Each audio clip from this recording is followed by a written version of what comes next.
Good morning to all. I am Sonakshi Majumdar. Welcome to my YouTube channel. Today I am going to teach you class 6th SST Political Science chapter 9 Urban Livelihoods. So please take out your book and be ready. Urban means town area. Okay. Today we will learn how the people those who live in town area earn their livelihoods.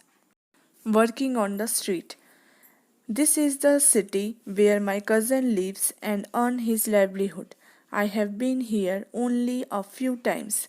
It is a very big city. Once, when I came here, my cousin took me around.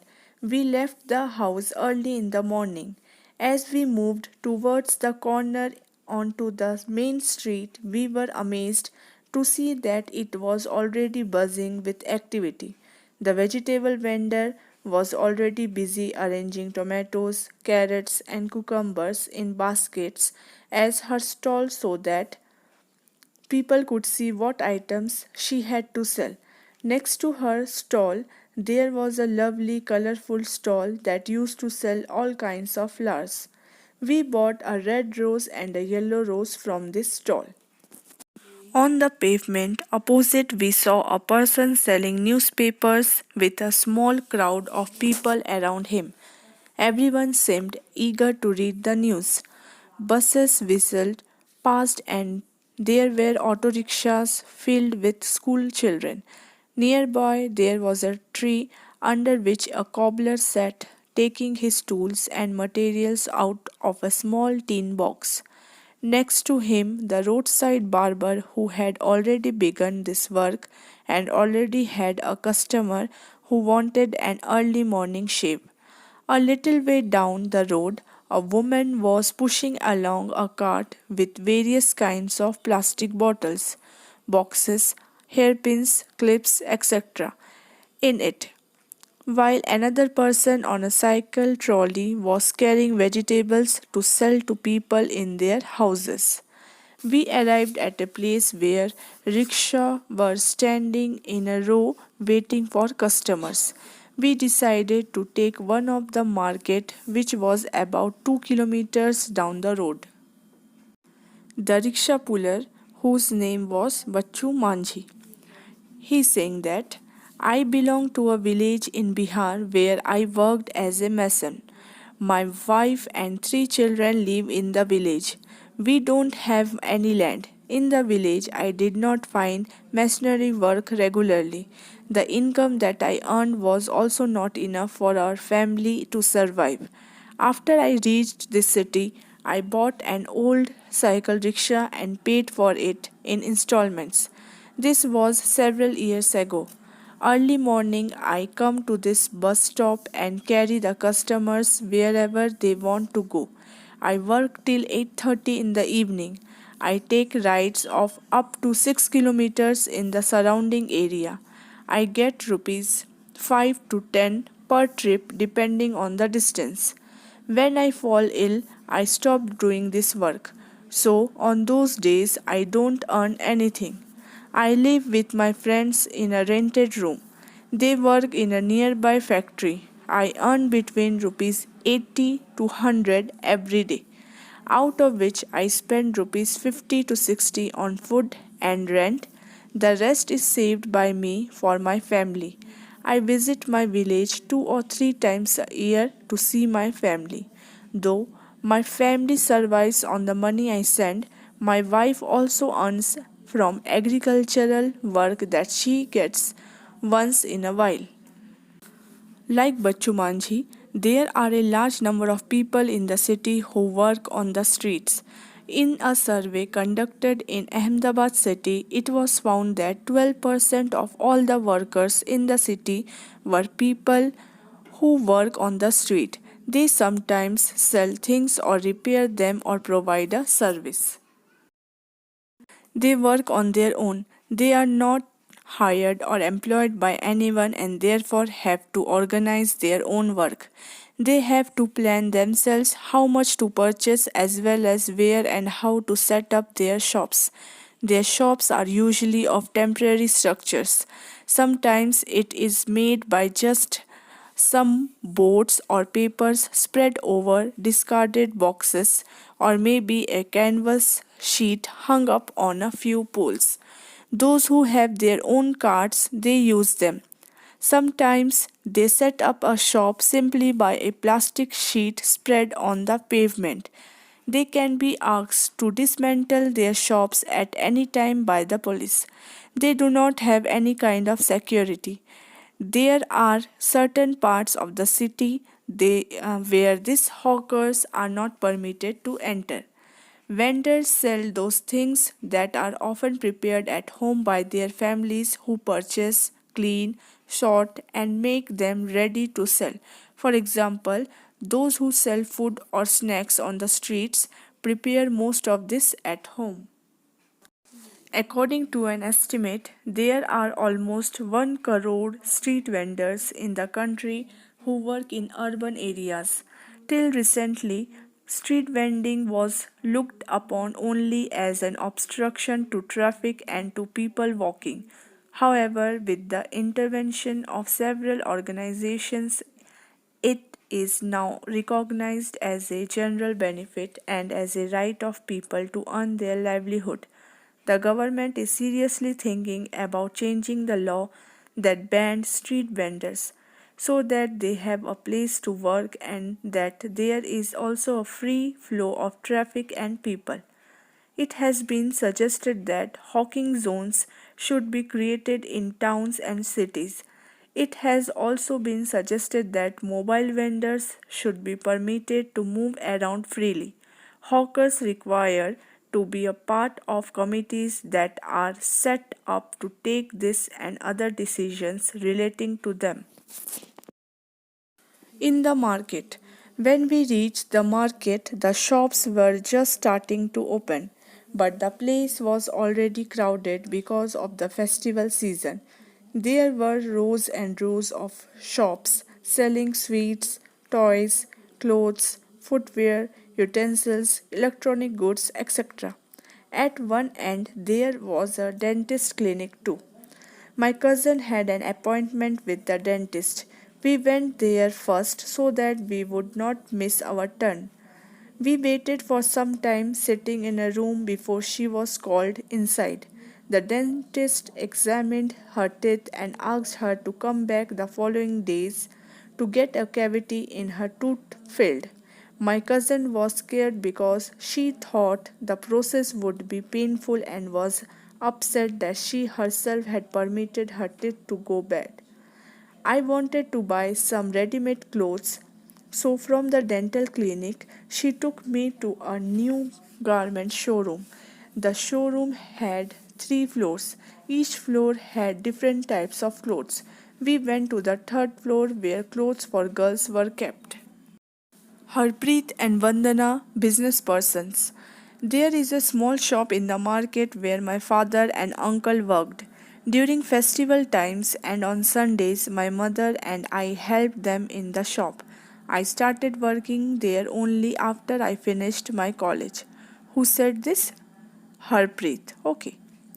This showroom was opened by us some years ago. I am a dress designer. Our business has changed. These days, choice of the people has also changed. Now they prefer to buy ready-made clothes rather than have them stitched. The trend these days is for ready-made garments. You also require an attractive display for them, said Vandana. For our showroom, we buy things from different places.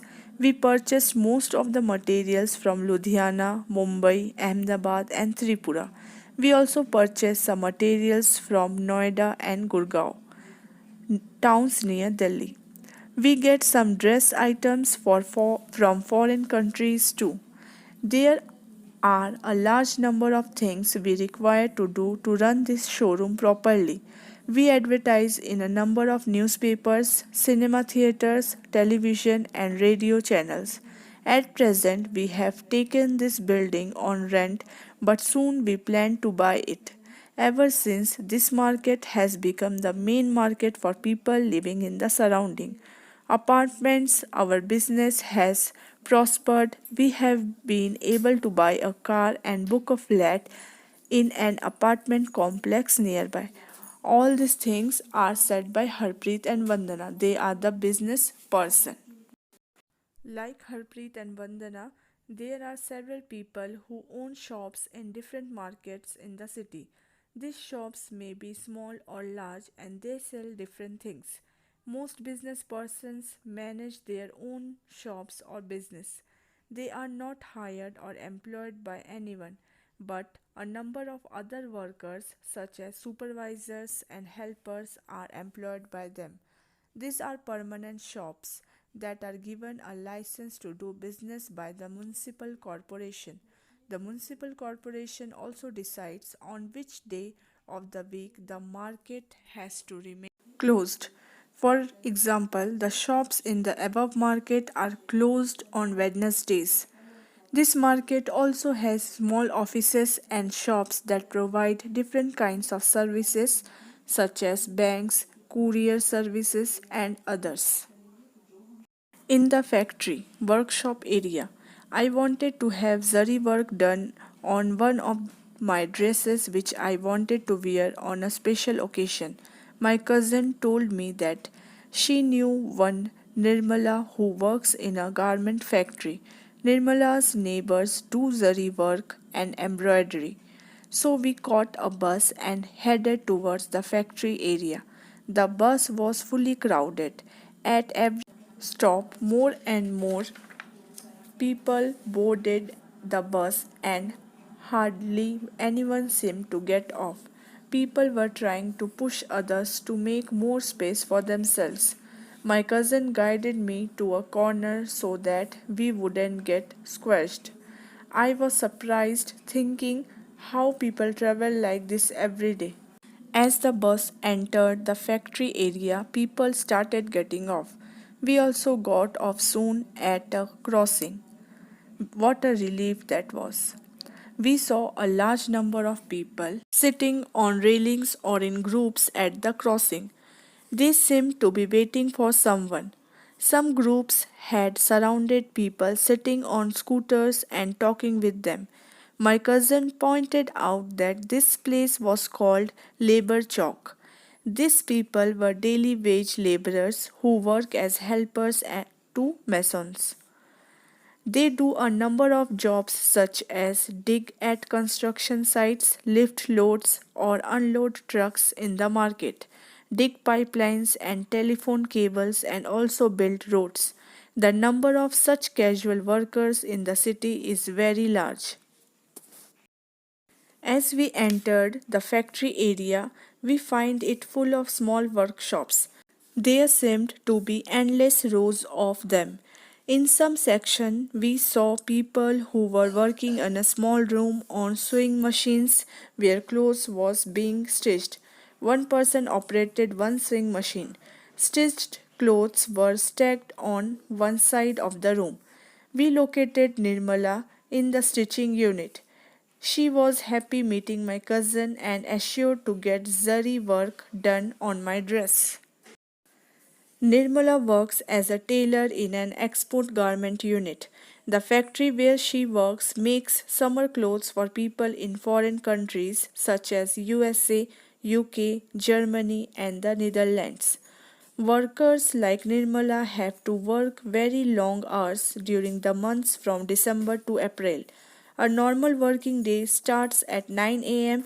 and finishes only by 10 p.m., sometimes even later. She works for 6 days a week. At times, when the work requires to be done urgently, she works on Sundays too. Nirmala is paid rupees 80 a day for 8 hours and rupees 40 extra for working late. By June, the work is over and the number of workers is reduced by the owner. Nirmala will also be asked to leave for about 3 or 4 months in the year. There is no work for her. Most workers like Nirmala are employed on what is known as casual basis. It means they are required to come as and when the employer required them. They are employed when large orders are given to the employer or during certain seasons. At other times of the year, they have to find some other work. Jobs like Nirmala's are purely temporary. If workers complain about their pay or working conditions, they are straight away asked to leave. There is no job security or protection if there is ill treatment. They are also expected to work very long hours. For example, in the cloth mill units, the workers work on day and night shifts, and each shift lasts 12 hours. One worker works on one machine for 12 hours and then is replaced by another on the same machine for the next 12 hours. In the office area, Sudha is my aunt who works as a marketing manager. She had asked us to reach her office before 5:30 pm. We thought we would get late, so we hired an auto rickshaw that anyhow managed to get us there just in time. Her office was in an area surrounded by tall buildings. There were hundreds of people coming out. Some were heading for the car parking while others went towards the row of buses. My aunt is a marketing manager in a company which manufactures biscuits. The factory where the biscuits are manufactured is outside the city. She supervises the work of 50 salespersons who travel to various parts of the city. These salespersons get orders from shopkeepers and also collect payments from them. She has divided the city into 6 regions, and once a week she meets the salespersons of each region. Their progress reports are checked by her.